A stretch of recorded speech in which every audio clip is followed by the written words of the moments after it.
आप सभी युवा साथियों को जय श्री राम, जय परशुराम भगवान की, जय खेतेश्वर भगवान की, जय बाबूजी राठौड़ की, जय तेजाजी महाराज की, जय चेतेश्वर भगवान की और 33 कोटि देवी देवताओं की जय है, जय गौ मात की। साथियों, मेरे इस वीडियो को एक बार जितना हो सके उतना देश के हर व्यक्ति तक पहुंचाने का प्रयास कीजिएगा। मैं आपके सामने बहुत कुछ बातें रखने जा रहा हूं। पिछले 2 दिन से आप देख रहे होंगे सोशल मीडिया पर कुछ असामाजिक तत्वों के पिछवाड़ा लाल हुआ है। और वो क्यों हुआ है, आखिर क्या कारण है, मैंने ऐसा क्या सवाल किया जिस कारण से उनके अंदर इतनी जलन है, इतनी आक्रोश है। मैं आप सभी के सामने सारी बात राजस्थान की घटना को लेकर रख रहा हूं। विषय है 12वां गांव से शुरू होकर के आरक्षण और ST/SC एक्ट के बारे में, तीनों विषय के बारे में सारी जानकारी देश के हर नागरिक तक पहुंचे और हर नागरिक मेरी इस बातों पर मंथन करे, क्योंकि मेरी बात किसी भी समाज को ठेस पहुंचाना नहीं है, किसी समाज के खिलाफ नहीं है या फिर किसी धर्म के खिलाफ नहीं है। लेकिन मेरे युवा साथियों, आखिर राजस्थान के अंदर 12वां गांव के अंदर हमें कानून पर पूरा भरोसा है और हर व्यक्ति को कहते हैं कि संविधान और कानून पर पूरा भरोसा होता है। कुछ लोग यहां पर गलत कमेंट भी करने आए होंगे, आप पढ़ लीजिएगा और उन लोगों पर अपने अपने गांव में निगरानी जरूर रखिएगा कि ये कौन लोग हैं जो उपद्रव्य फैलाने का प्रयास कर रहे हैं, जो राजपूत समाज के बोर्ड लगे हुए उनको बोर्ड को तोड़ने का प्रयास किया है और मनुवादी और सावंतवाद कहकर के पूरी समाज को ललकारने का प्रयास किया है। मैं आपसे सवाल करूंगा कि राजस्थान के अंदर 36 कौम के अंदर आपसी भाईचारा है। जिस भी व्यक्ति की मृत्यु हुई, क्या हुई, इस विषय की मुझे कुछ भी जानकारी नहीं है। 12वां गांव के अंदर वो कानून सजा देगा, जो व्यक्ति है वो कानून का काम है, या फिर कोर्ट सजा देगा। जो भी व्यक्ति हैं, गुनहगार हैं, उसकी जांच होगी, कानून सजा देगा। लेकिन क्या मैं पूछना चाहता हूं कि राजस्थान से बाहर का व्यक्ति, कुछ असामाजिक तत्व आकर के राजस्थान के अंदर 36 कौम आपसी भाईचारे के अंदर रहते हैं और उनको भड़काने का प्रयास करता है और यह कहता है कि दलित समाज के बहन बेटियों को चप्पल उठा करके चलना पड़ता है। जितने भी दलित समाज के लोग इस लाइव से जुड़े हैं, आप जिस गांव में रहते हैं, मुझे यह साबित करके आप बता दीजिए कि किस गांव के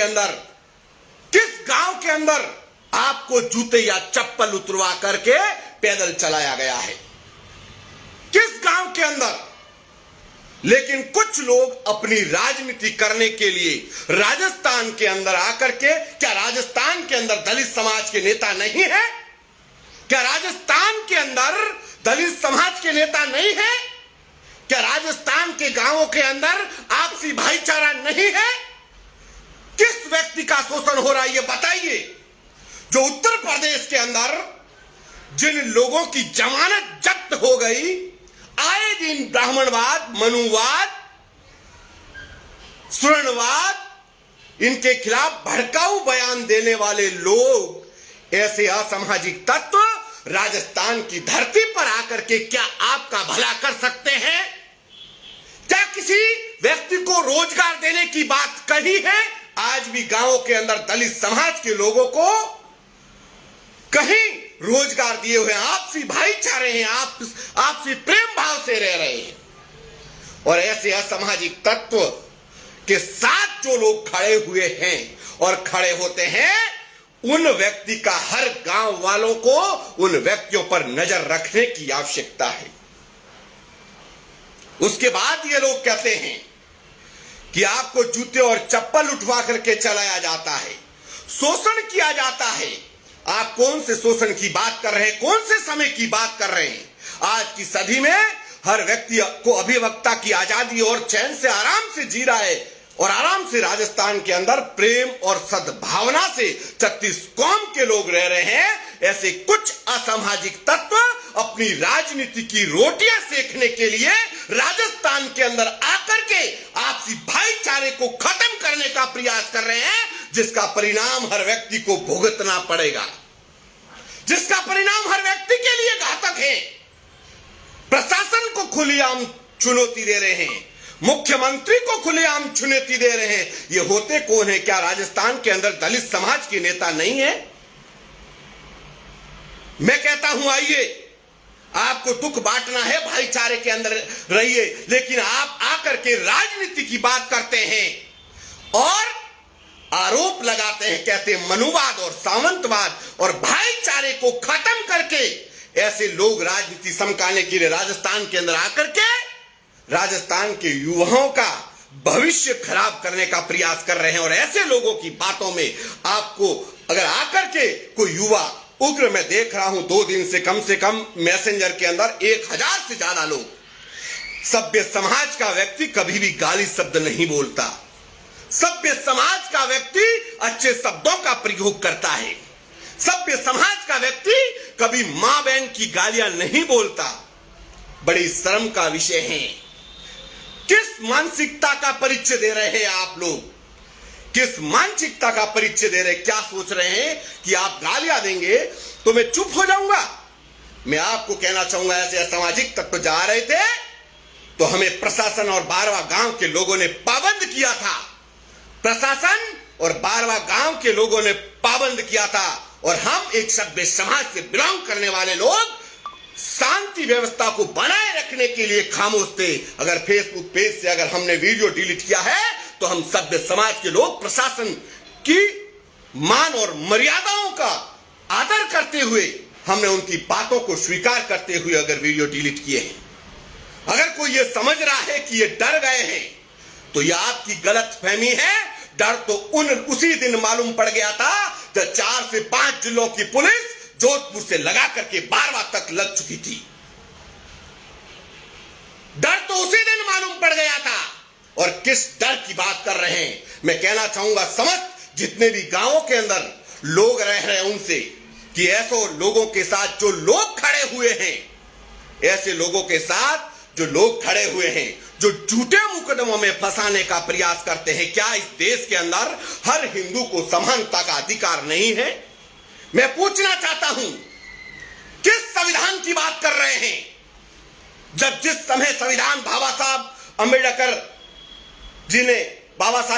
जी ने लागू किया था, उस वक्त की बात अलग है और इस वक्त की बात अलग है। इस वक्त हर आदमी अपनी आराम से जिंदगी जी रहा है, भाईचारे से जी रहा है, लेकिन कुछ राजनीतिक गतिविधियां करने वाले लोग ये चैन से इनको जीने नहीं देंगे, ये चैन से इनको 2 वक्त की रोटी खाने नहीं देंगे।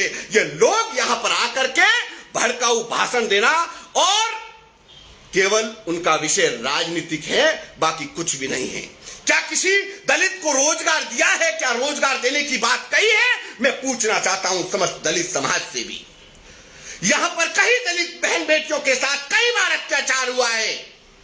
हम लोग वहां पर पहुंचते और हम लोगों ने आवाज उठाई है। आज तक यही असामाजिक तत्व कहां गए थे उस समय जब दलित बहनों पर अत्याचार हुआ?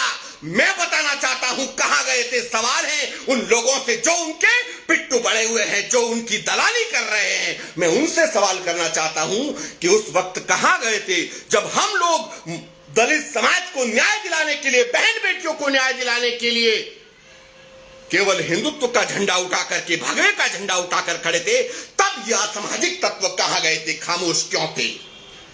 क्या आज ही राजस्थान के अंदर आज तक किसी भी, मैं कहता हूं अगर हत्या हुई है तो कानून किसी भी व्यक्ति की, तो कानून पर भरोसा है, संविधान पर अगर भरोसा है तो कानून उनको सजा देगा।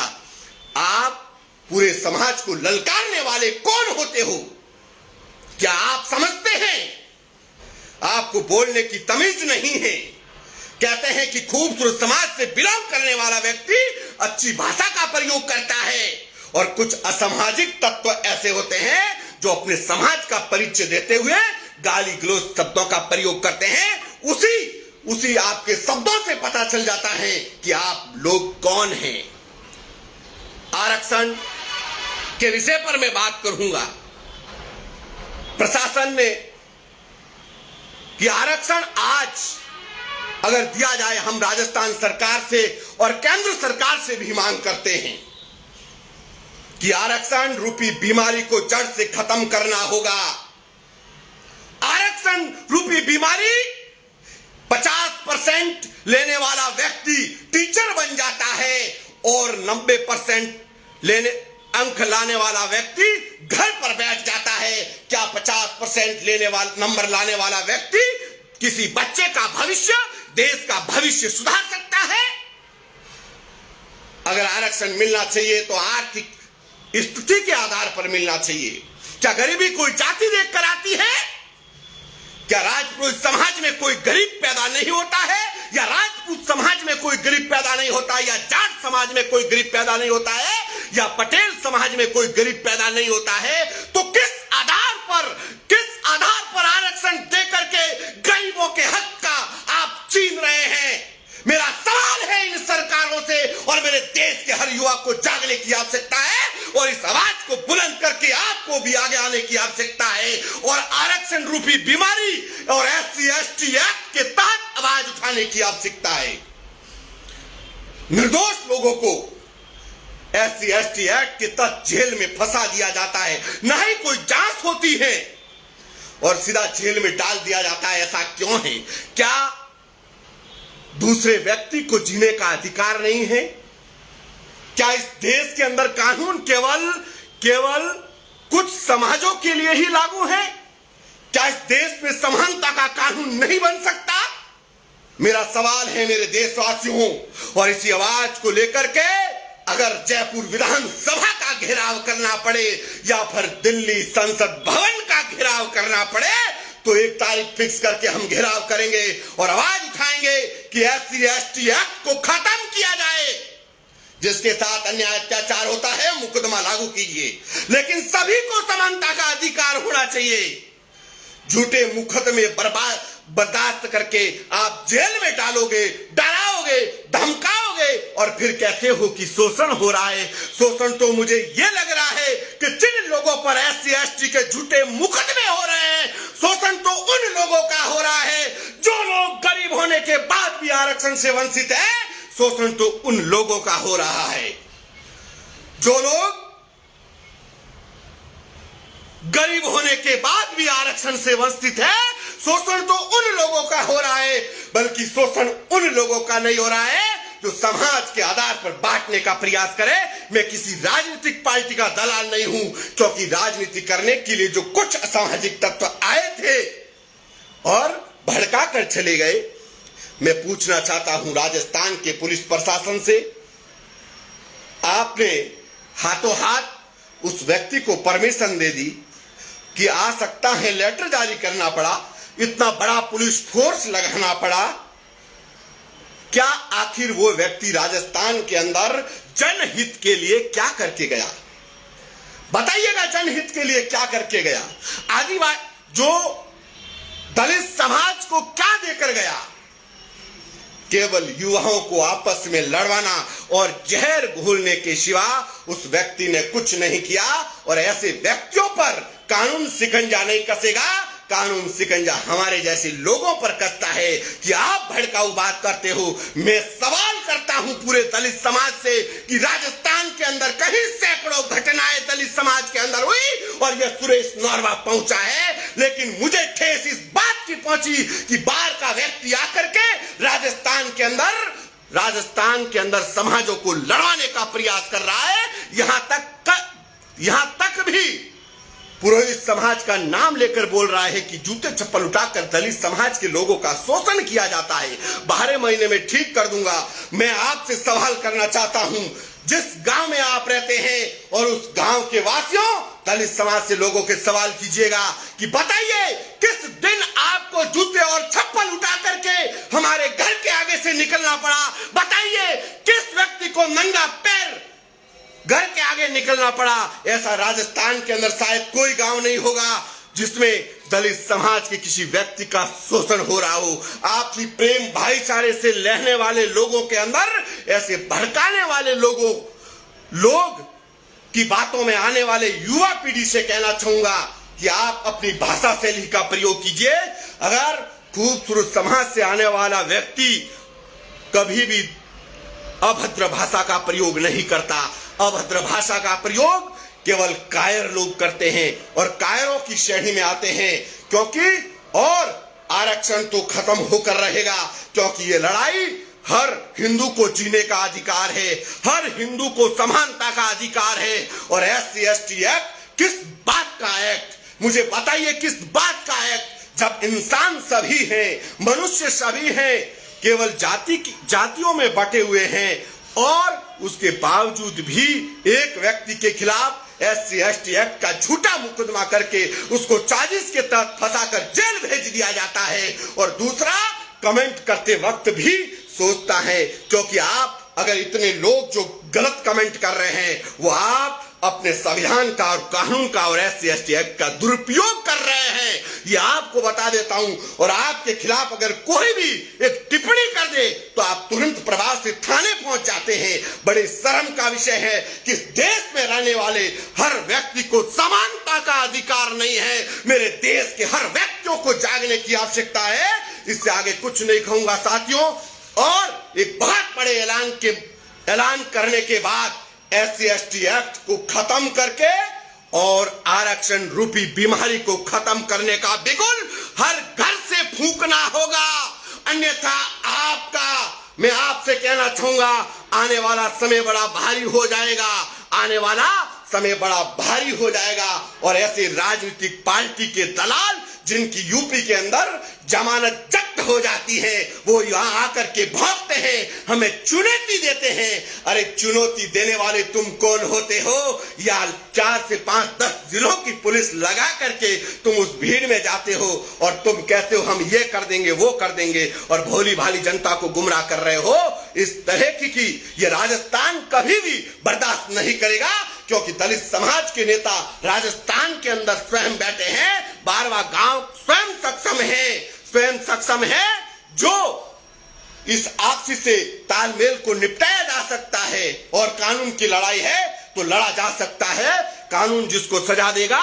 लेकिन आप कौन होते हो जो भाईचारे को बांटने वाले हैं? अगर जो लोग भाईचारे को खत्म करने का प्रयास कर रहे हैं तो मेरे गांव वालों से निवेदन है कि आप अपने अपने गांव में ध्यान रखिएगा और इस पर जो कमेंट कर रहे हैं उस व्यक्ति पर भी निगरानी जरूर रखिएगा। अगर गलती एक बार कर सकता है तो बार बार कर सकता है। जय हिंद, जय भारत, जय श्री राम, जय गौ माता।